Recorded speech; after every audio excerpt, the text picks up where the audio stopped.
So, bias in ancient historiography. When contemporary students or readers of history think about bias, they think, first of all, of political and ideological alliances.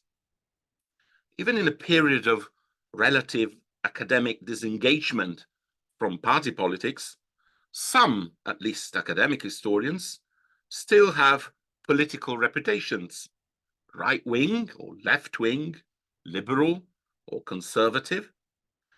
And that is even more the case for those who write outside university departments. The relevance of some ideological categories may have changed.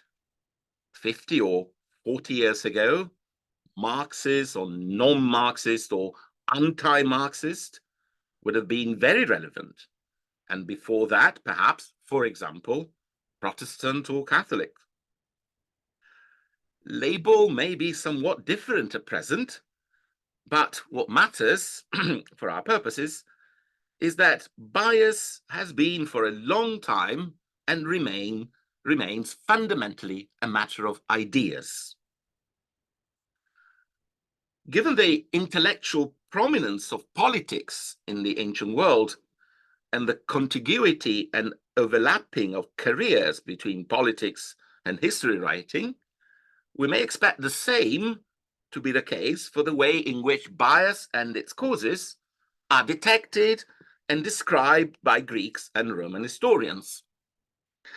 And I have a couple of examples from a work which, if not by Aristotle, was produced within Aristotle's school called the Constitution of the Athenians, that seem to confirm that expectation. The first is a passage about Solon.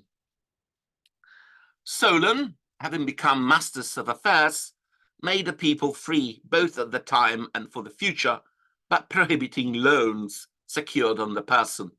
And he laid down laws and enacted cancellation of debts, both private and public, the measure that are known as seizaktheian, the shaking off, meaning that the people shook off their load. In these matters, some people try to misrepresent him, diabalein. For it happened that when Solon was intending to enact the shaking off of burdens, he informed some of the notables beforehand and afterwards, a kind of sort of internal trading. Epeitos menoi demotikoi legacy, as those of popular sympathy say, or as those on the side of the demos, it was parastrategethenai, he was outmaneuvered by his friends.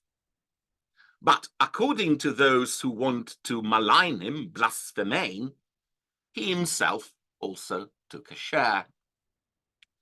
For these persons borrowed money and bought up a quantity of land, and when not long afterwards the cancellation of debts took place, they were rich men. And this is said to be the origin of the families subsequently reputed to be ancestrally wealthy. Nevertheless, the account of those of popular sympathies is more persuasive, pitanoteros. And here the argument that the author of Arthpol puts forward is one, as it were, for probability, typical, as it were, of this sort of comparison between different versions, a more and less favorable account. Considering the rest of his career, is more likely, the favorable version is more likely to be true.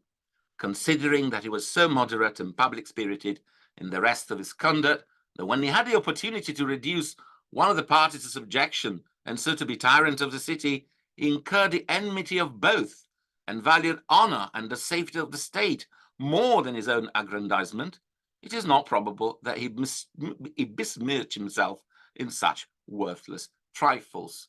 That, of course, presupposes that he cared about money not more than about power. And that he got this opportunity is testified by the disordered state of affairs, and also he himself alludes to it in many places in his poem, and everybody else agrees with him. We are bound, therefore, to consider this charge to be false. The demotikoi historians that the author of Athpol relies upon have it in this case. The other story in which this notion of demotikoi sources used by the author of the Constitution of the Athenians has to do with the episode of the so-called tyrannicide. In particular, one of the two, Aristogeiton, after having been captured, under the strain of the tortures, he gave the names of a number of men that belonged by birth to family of distinction and were friends of the tyrants as confederates in the conspiracy. For they were not able immediately to find any trace of the plot, but the current story that Hippias made the people in the procession fall out away from their arms and search for those that retained their daggers is not true. And because anachronistic, the author of Athpol points out that in those days they did not walk in the procession armed, but this custom was instituted later by the demos under the democracy. According to the account of the demotikoi, the people or author of popular sympathies or democratic leanings, Aristogeiton accused the tyrant's friends for the purpose of making his captors commit an impiety and weaken themselves at the same time by making away with men who are innocent and their own friends. But others, enioi, some, say that his accusation were not fictitious, but that he disclosed his actual accomplices. I've chosen to start with these passages, not because they are representative of the ancient discourse on the nature of bias, but precisely because they are not. They are, in fact, arguably quite unique. The most comprehensive and influential discussion on the nature of bias does not even mention them. The Constitution, which is under 1.3, this work by T.J. Luce, Ancient Views on the Causes of Bias in Historical Writing. The Constitution of the Athenians is unique in conceptualizing historiographical bias explicitly in terms of a political ideological category. It is especially interesting that no more personal details are given about the identity of these democratic historians, other than the fact that they are visibly well disposed to Solon, for no other reason, apparently, than the fact that they see Solon, in the century-long struggle between demos and oligoi, they see him on the side of the demos.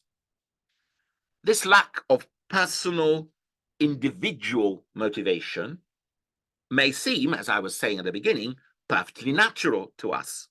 But in fact, it stands apart and against the rest of the historiographical critical tradition, which, instead of the language of politics and ideology, overwhelmingly employs the language of emotions.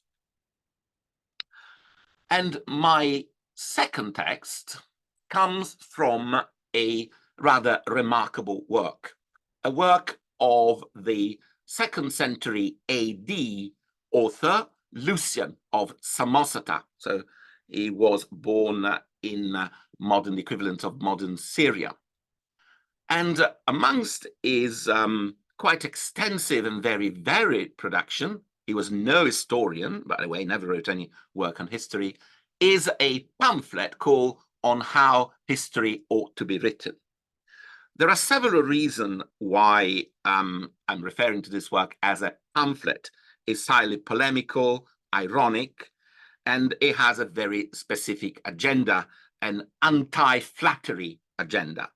It is possible that it may represent, in fact, a very elaborate way of flattering the Emperor Lucius Verus by talking to him about the fact that really great leaders like Alexander don't like and don't need flatterer.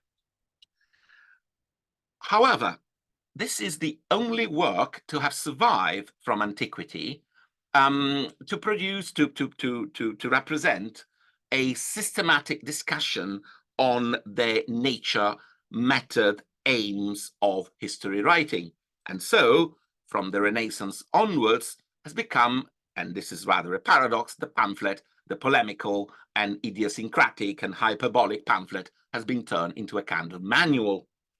Also because the assumption has been often made that a lot of its content are simply a repetition or a summary of earlier works, a famous scholarly move. I've given, as in many other cases, quite extensive quotation in case people may want to look around, read around, as it were, the key quotation. But I'm now going to zoom in one particular, quite famous, often quoted passage in which Lucian summarizes his ideal historian. This, then, is my sort of historian. He must be fearless, incorruptible, free, a friend of frankness and truth. One who, to quote the comic poet, will call a spade a spade. People may notice that the Greek actually talks about calling a fig a fig. Influenced neither by hatred nor by friendship, showing no compunction, pity, shame, or embarrassment. An impartial judge, well disposed to all, without giving either side more than its due. In his writings, a stranger, and the man without a city or a country, independent, subject to no king, unconcerned by what this or that man will think, but stating the actual facts. Thucydides was admirable in the way he laid down this law and distinguished between historical virtue and vice. And this is where I will stop the quotation. From Lucian's list, a positive, from Lucian's list of sins, of historiographical sin, a catalog of qualities could be drawn by way of contrast. What is surprising, perhaps, is that together with attitudes which can already be regarded as vices or flaws, moral flaws in themselves, like flattery and cowardice, Lucian's selections of feelings to be avoided also include some non-objectionable one, like pity, shame, or embarrassment that is for that which is bad. Moreover, affections for one's friends and country have no place, according to Lucian, in historiographical narratives. However respectable these might be in themselves, when it comes to the writing of history, they should be put aside, as they would unduly affect the plain factual account which the conscientious historian is expected to produce, and that's all that is expected to produce. And any emotional involvement in the events related is a potential threat to the truth of his narrative. And Lucian model historians should completely avoid it. How realistic, on one hand, but also how really appealing such a rather frigid ideal might be is, of course, open to question. Thucydides is presented by Lucian as the historian who has laid down this law and distinguished between historical virtue and vice. But even in the case of Thucydides, it's been at least 50 years since that idea of Thucydides without passion, as in the heading of item 3.1 in their handout, that idea has been challenged and dismantled. And what I've put in the handout under 3.1 are a series of pioneering studies that for the first time began to challenge that idea of Thucydides, even Thucydides. My question this evening, however, is whether more generally Lucian's model is representative of some kind of consensus among ancient historians and their critics and their readers. And in some respect, yes, this is the case. Many of Lucian's precepts are repeated in the solemn assurances of fair play given quite routinely by historians at the beginning of their works. And Tacitus' historiographical slogan in the first chapter of Annals is probably the most famous. Inde concilium mihi pauca de Augusto et extrema tragere mox Tiberii principatum et cetera sine ira et studio, quorum causas procul habeo. Hence my design to treat a small part, the concluding part, extrema, of Augustus's reign, then the Principate of Tiberius and its sequel, sine ira et studio, without anger and without favor or partiality. From which causes I stand far apart, from the motives of which I stand sufficiently removed. And the same concept is repeated, perhaps in a slightly less quotable form, at the beginning of the Histories. In my own case, I had no acquaintance with Galba, Otho, or Vitellius through either kindness or injury at their hands. I have no causes, I have no reasons to feel one way or another, to respond emotionally to them in a particular way. I cannot deny that my political career owed its beginning to Vespasian, that Titus advanced it, and that Domitian carrying it further.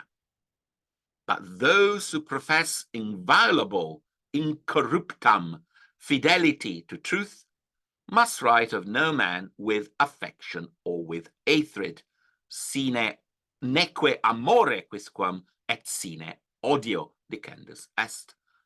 Amor et odium, again, very much the language of emotions. A long list of similar declaration can be compiled. And in fact, one German commentary on Lucian work does pretty much that. A similar declaration with example from virtually all Greeks and Roman historians. But this is hardly surprising. After all, one would not expect to find anything but general agreement on the necessity for the historian, if it's to achieve some degree of truth, to discount all personal reasons for being favorable or hostile, as the case might be, towards specific individuals, groups, or community. The lexicon of the pathe, of the passions, of the emotions, is usually adopted in referring to various favorable or hostile feelings. I've given you some Latin words example.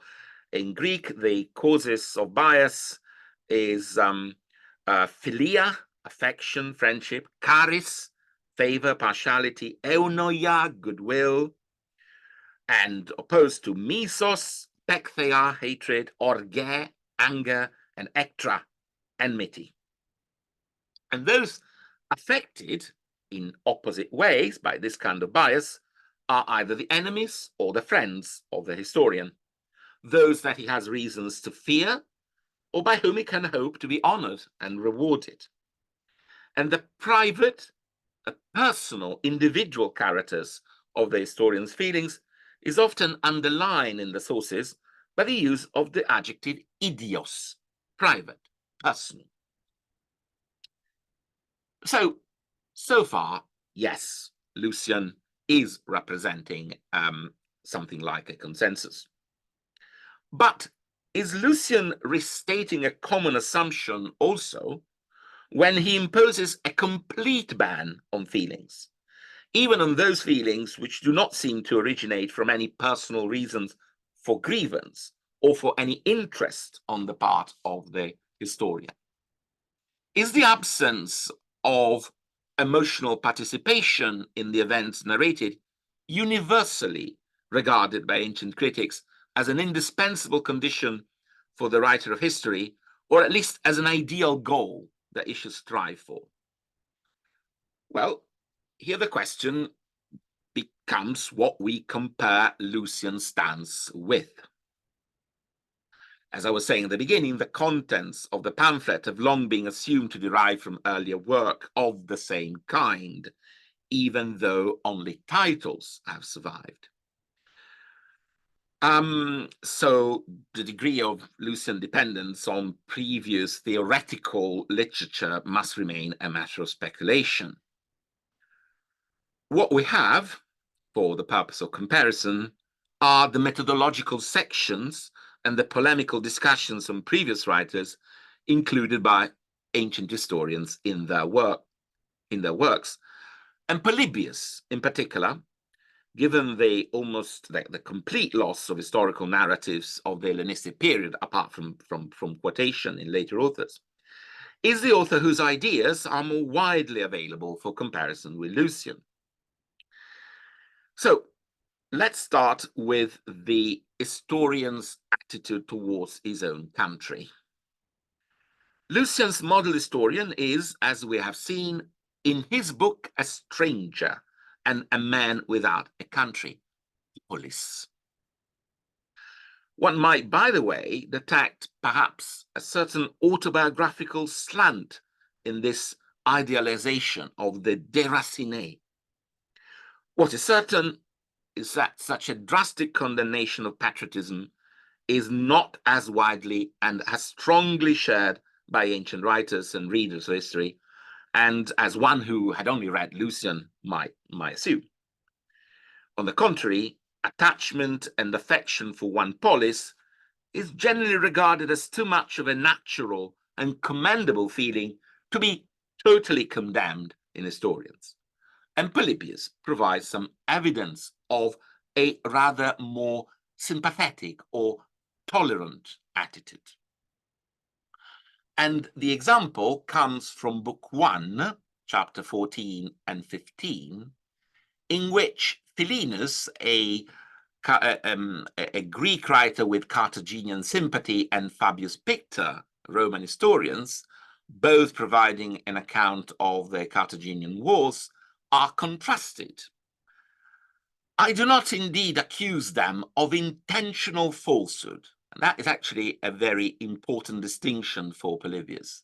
In view of their character and principle, here again, remember what we saw at the beginning, the general irises, the general sort of lifestyle and general behavior, it's an important discriminant. But they seem to me to have been much in the case of lovers, literally to have experienced something similar to those who are in love.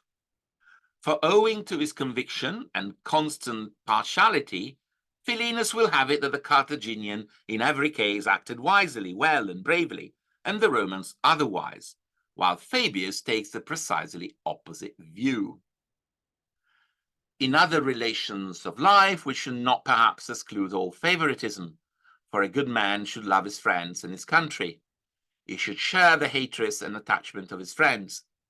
But he who assumes the character of a historian must ignore everything of the sort, and often, if their action demands this, speak good of his enemies and honor them with the highest praise, while criticizing and even reproaching roundly his closest friends, should the errors of their conduct impose this duty on him.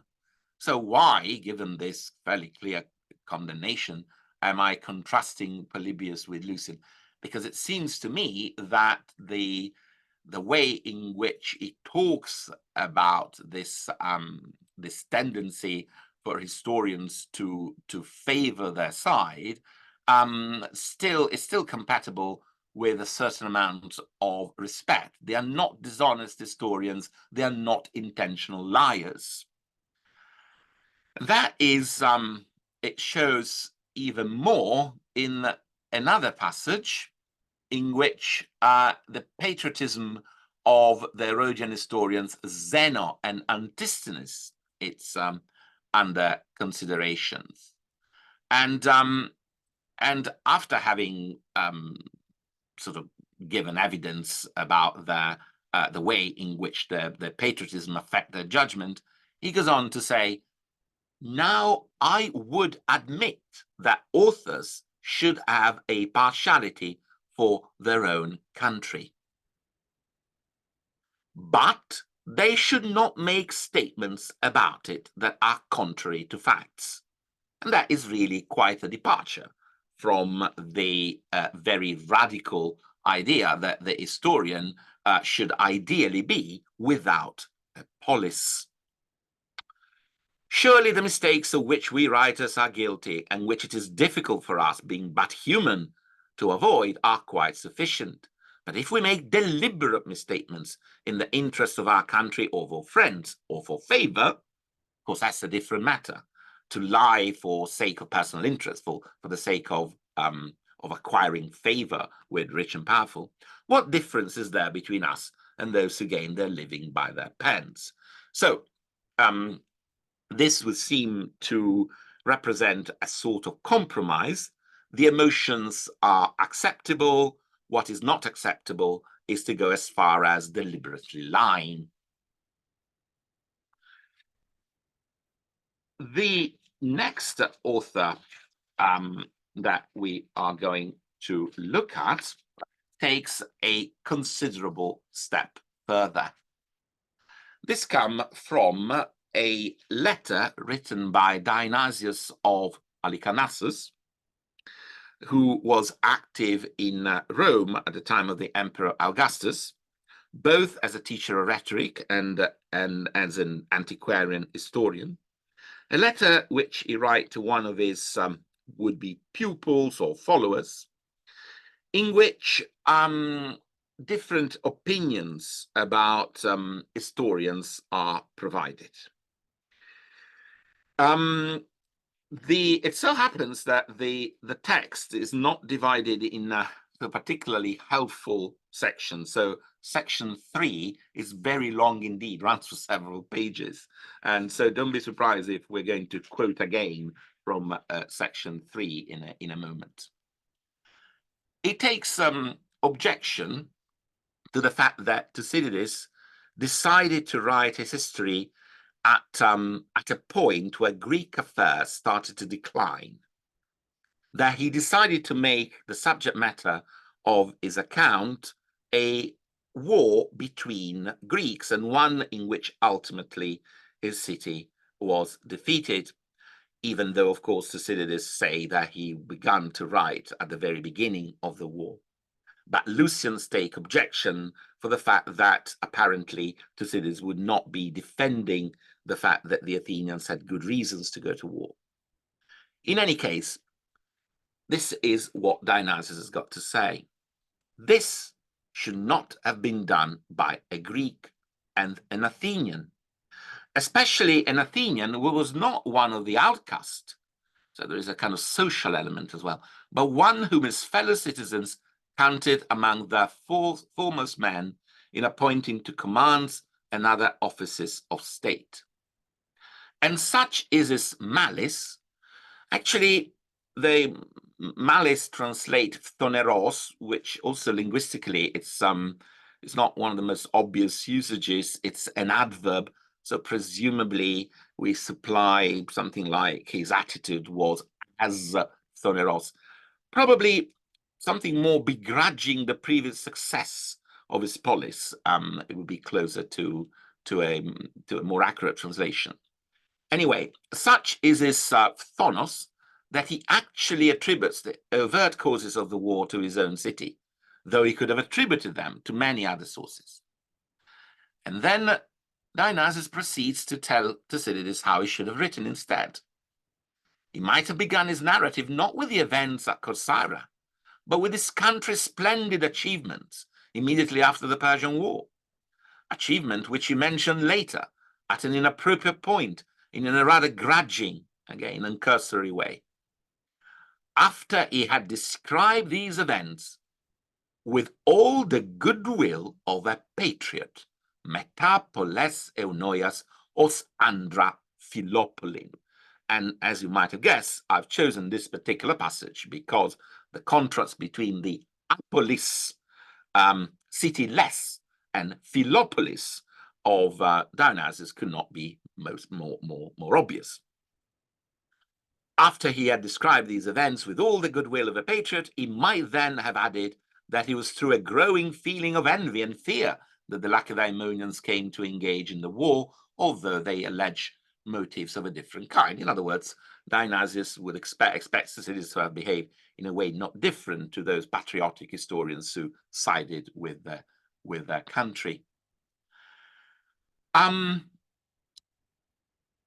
The same topic, it's the topic of Thucydides' attitude, is discussed again a little bit later in this letter, in which Dionysius turns to what he called the diathesis, the attitude of the historians towards the events he describes. And he says that Herodotus' attitude is in everything epiekes, which could be translated either as fair or perhaps showing a certain generosity of interpretation. Pieikeia is an important Aristotelian category which plays a part in the application of the law in a way that takes into account particular circumstances, firm-mindedness as opposed to, as it were, rigidity of judgment, showing pleasure in the good and distress at the bad. Again, the recommendation could not be more clearly different from that of Lucian. In fact, full participation in the event is recommended. That of Thucydides, on the other hand, is outspoken and harsh, revealing the grudge which he felt against his native city for his exile. And it's interesting that an element of personal motivation comes back here to explain the lack of patriotism. He recites a catalogue of her mistakes, going into them in minute detail. When things go according to plan, he either does not mention them at all or only like a man under constraint, which is a fairly standard rhetorical technique. A particularly interesting take on the question of emotion and patriotism is represented by Flavius Josephus. And I'm quoting here from the introduction to the Jewish War. And he begins by saying, Flavius begins by saying, it refers to the war of 69-70.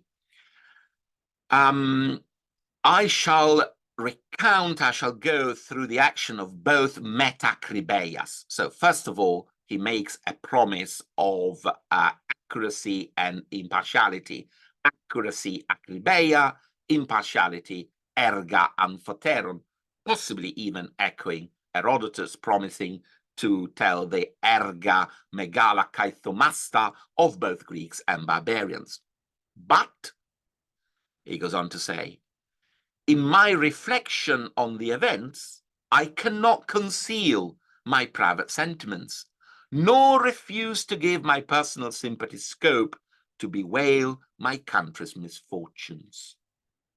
Should, however, any critic censor me from my strictures upon the tyrants or their bands of marauders, or for my lamentation over my country's misfortune, I ask his indulgence for a compassion which falls outside an historian's province.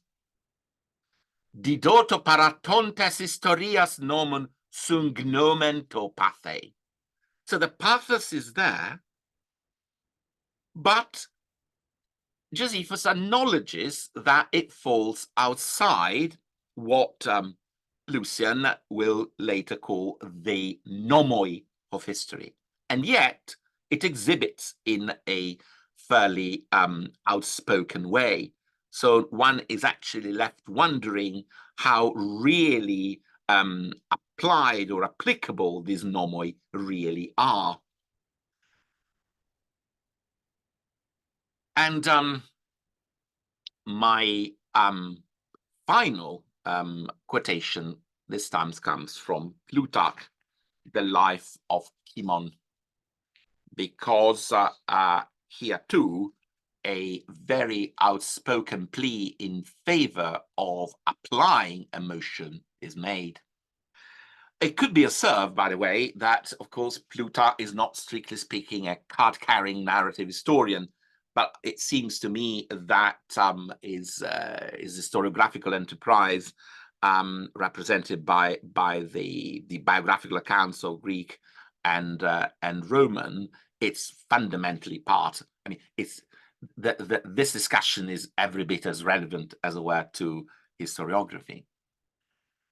We demand of those who would paint fair and graceful feature that, in case of any slight imperfection therein, they shall neither wholly omit it, nor yet emphasize it, because the one cause makes the portrait ugly, and the other unlike its original. In like manner, since it is difficult, nay, rather perhaps impossible, to represent a man's life as stainless and pure, in its third chapters we must round out the truth into fuller semblance. But those transgressions and follies by which, owing to passion, so in this case, passions is the passion of the historical agents, perhaps, or political consumption, a man's career is sullied, we must regard rather as shortcomings in some particular excellent than as the vile product of positive baseness. And we must not too zealously delineate them in our history, and superfluously too, but treat them as feeling a sense of shame towards human nature. Idomenus, for producing no character which is absolutely good and indisputably set towards virtue.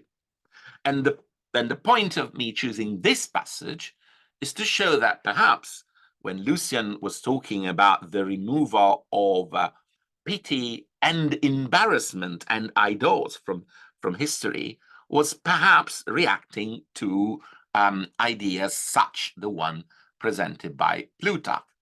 But that if that is so, that chapter by Lucian, rather than representing, as it were, a compendium of pre-existing opinion, may to some extent be regarded rather as a radical reaction to existing opinion.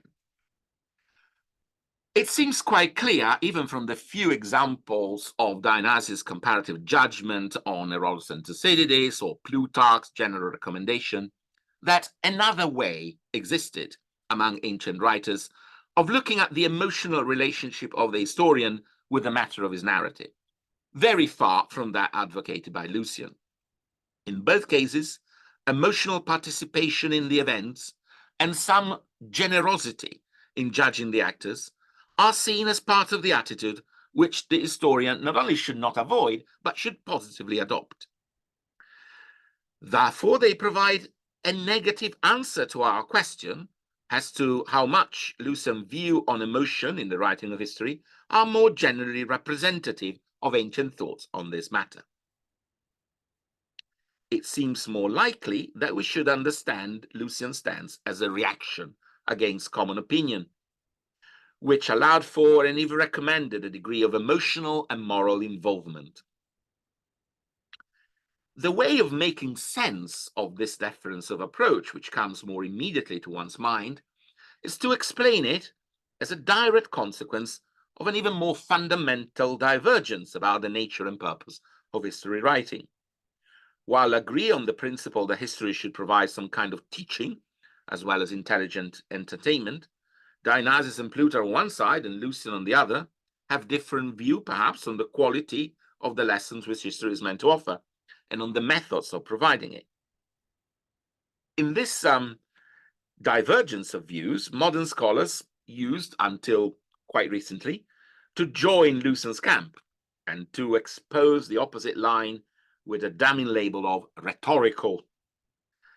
This, however, misses one important point, because the comparison between the passages that we've looked at also shows an important difference in the way of thinking about bias. And I would argue that we have here two different ways of approaching the question of the historian relationship with the actors and the events of his narrative.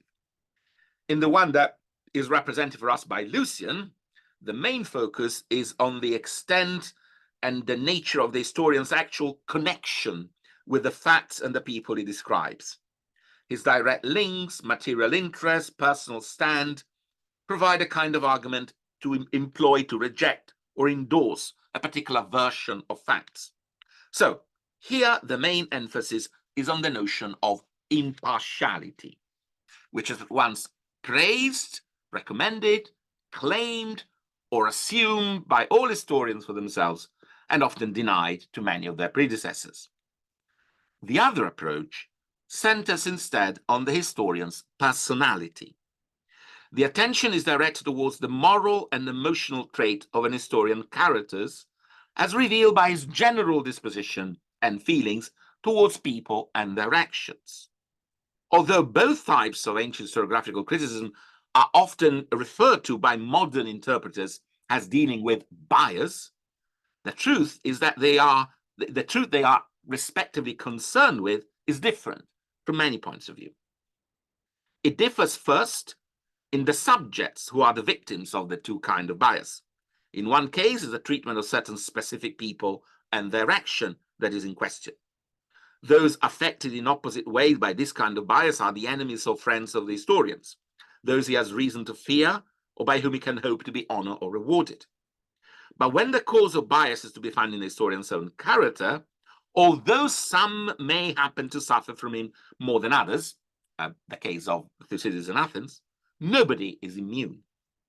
The historian's general way of looking at things is at stake, and when this is somewhat distorted, his whole account of human affairs and behavior is affected. Also, the aim of the two approaches does not exactly coincide. In one case, the main focus is on the facts, and the detection of bias in the historian version of events appear as a necessary step towards establishing a more accurate account. In the other case, the necessity of correcting a wrong account of the events is at least matched, when not obscured, by that of providing a critical appraisal of the historian as a moral agent. I shall use the last few minutes to end with a quotation from a modern historian, one which I have not put on the handout. Despite having been made Regius Professor of Modern History at the University of Cambridge, J.B. Bury went on to write a history of Greece, which in a revised version was still largely in use at many schools and universities in this country and in translation elsewhere quite recently. He also gave a series of lectures on Greek historians at Harvard, which were published in a volume in 1909, which provides one of the first modern survey of Greek historiography in English. His inaugural lecture as Professor of Modern History, given in 1903, ended with a statement that I quote, "History is herself simply a science, no less and no more."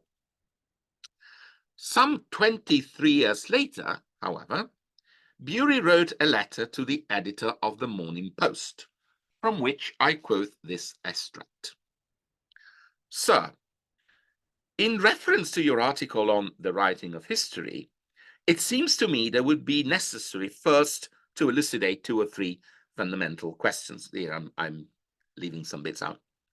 "It seems to be always assumed as self-evident and universally admitted that impartiality and freedom from bias are indispensable qualification in every historian's ideal of how history should be written. Here I totally disagree.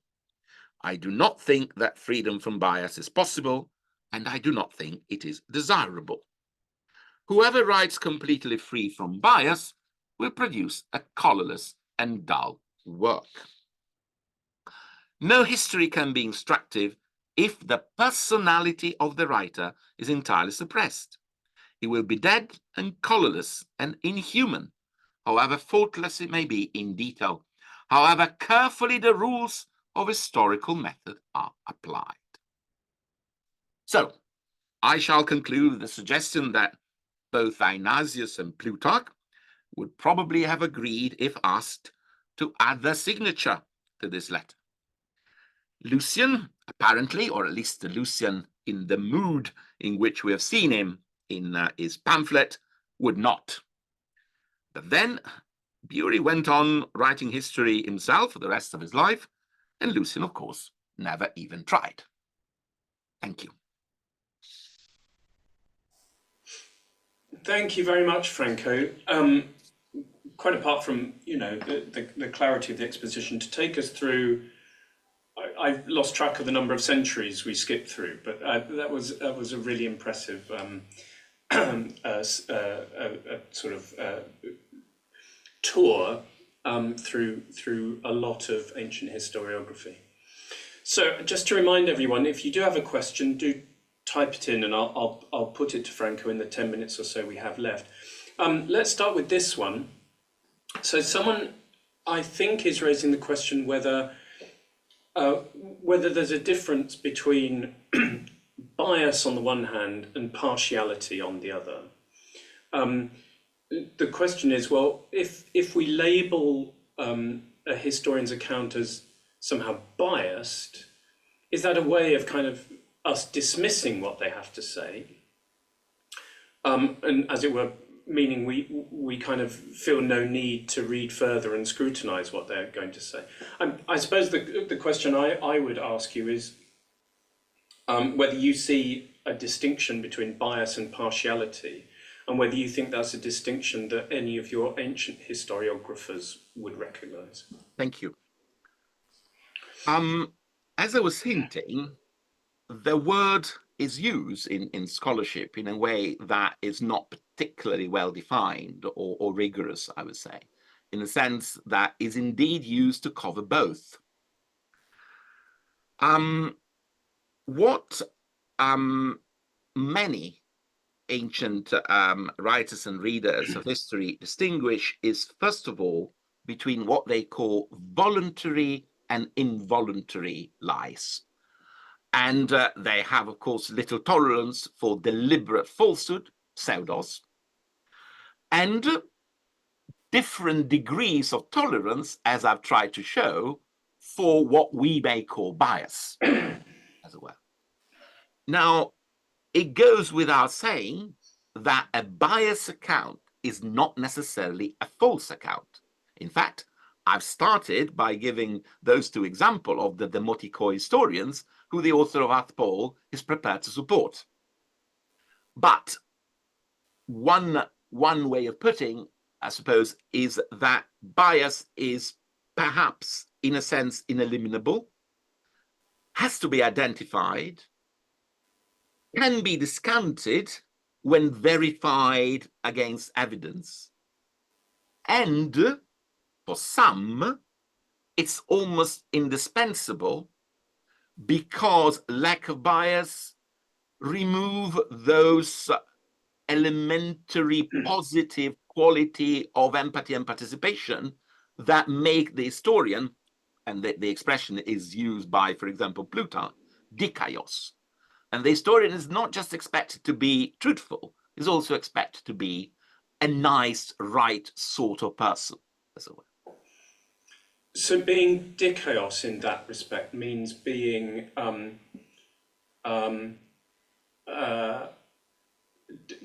displaying good judgment, does it? I would say... What exactly does it mean? It's not, does it mean fair? I'm not sure how you would translate that. Fair, actually, I would argue that it means a little bit more than fair. Right. And one way of putting it, that seems to me, that would be the way in which I would try and summarize that passage from the life of Cimon, is that the application of standard of judgment not harsher than those that one would apply in order to remain in good terms with one's neighbors as well. Right. And if you think that there is an undue sort of social element in that, that's so be it. But that's part of That's part of I it. see. Yeah. And so from this point of view, Lucian's idea of the historian working on his own among his books, without a city, and it's actually, if I were to be rather bold, would go as far as saying that it's meant to be a very recognizable hyperbole. Right. And that the purpose of that, it's really to launch a polemic against flattery, and to do so in a very radical way that no one would have wanted to take quite at face value. Thank you. Another question that might sort of be very broad, but let's see how far we get in 5 minutes or so, is the different authors that you've taken us through. One thought you might have is that these comments that you've been analysing are sometimes addressed to different kinds of audiences. So when Tacitus says, I'm writing sine ira et studia, who is he trying to convince in that case? As opposed to, I think, some of these other people who are at a kind of meta level about thinking about the very practice of history. So I just wondered whether you would say something about at least some of the examples that you had, and who they're trying to persuade. Yeah.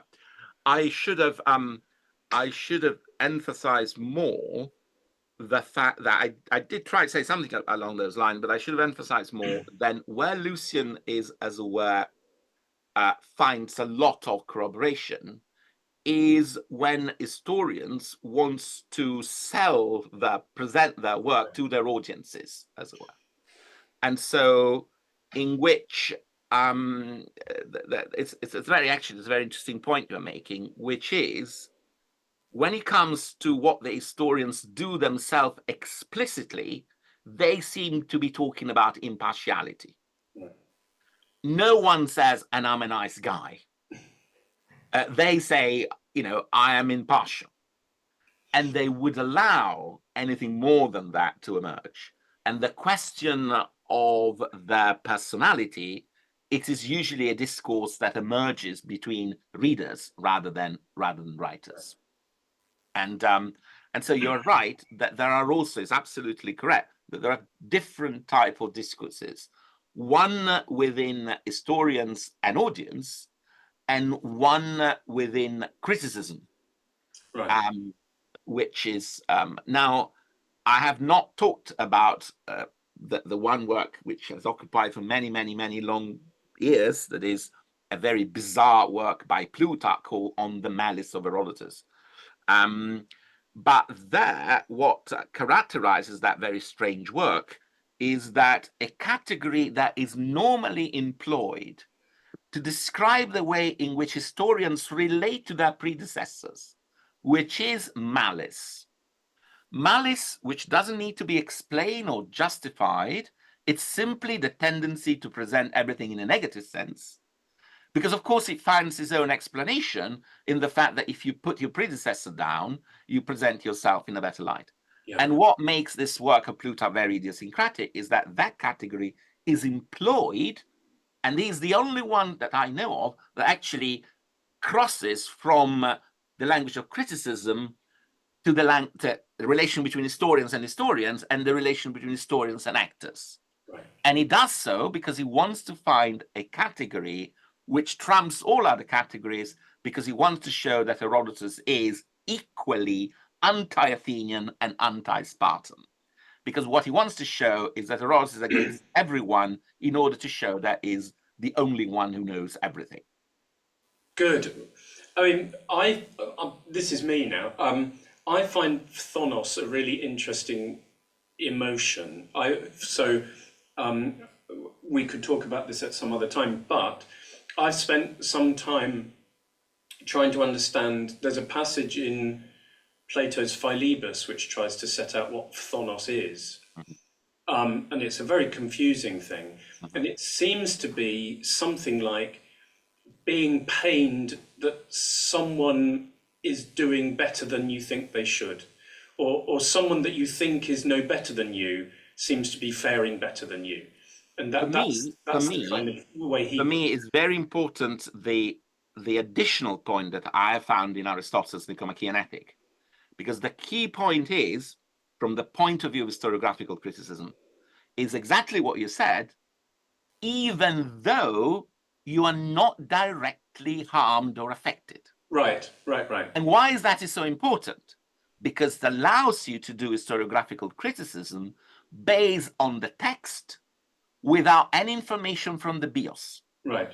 And so it becomes a way of doing anti-rhetorical analysis, because you don't have to corroborate it in the way in which Dionysius does with biographical information, which makes it credible. Because emotions have to be produced by, and the difference between orge and thonos is that orge is something that touches you directly, damages you. Yeah. Thonos, you don't even need to know the people.